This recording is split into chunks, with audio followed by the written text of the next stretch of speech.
वसई विरार शहरात वाहनांना आग लागण्याच्या घटना सातत्याने समोर येत आहेत। बुधवारी 25 फेब्रुवारीला रात्री नालासोपारा येथील उड्डाण पुलावर एका आलिशान 4 चाकी वाहनाला भीषण आग लागल्याची घटना घडली।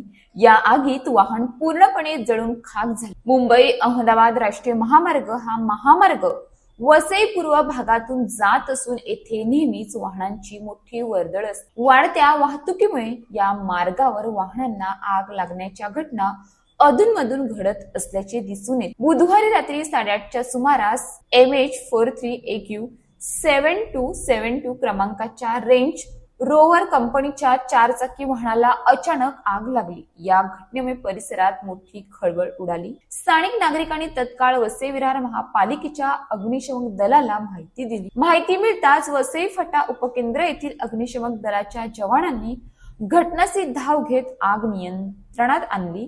या आगीत वाहन पूर्णपणे जळून खाक झाले। वाहन चालकाच्या म्हणण्यानुसार वाहन चालवत असताना शॉर्ट सर्किट झाल्यामुळे आग लागली असावी अशी प्राथमिक माहिती अग्निशमन दलाने दिली आहे।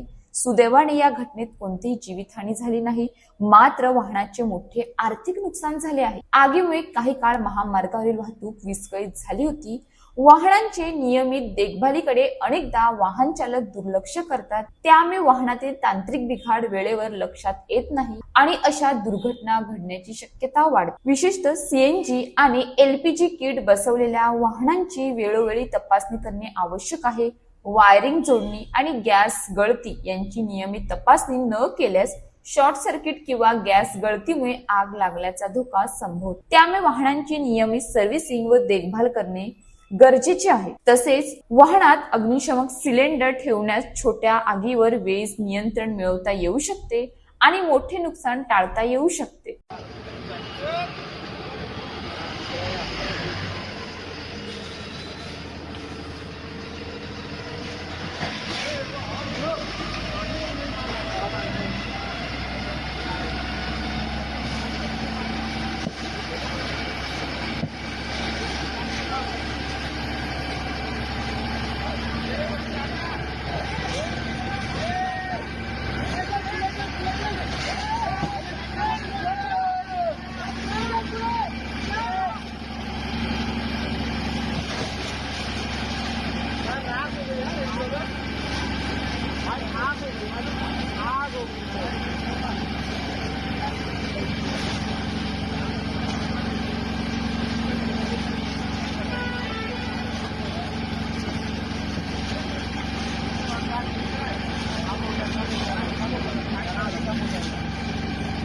अशाच ताज्या बातम्यांसाठी आमच्या न्यूज पोलीस रिपोर्टर चॅनलला लगेच सबस्क्राईब करा आणि बेल आयकॉन दाबायला विसरू नका।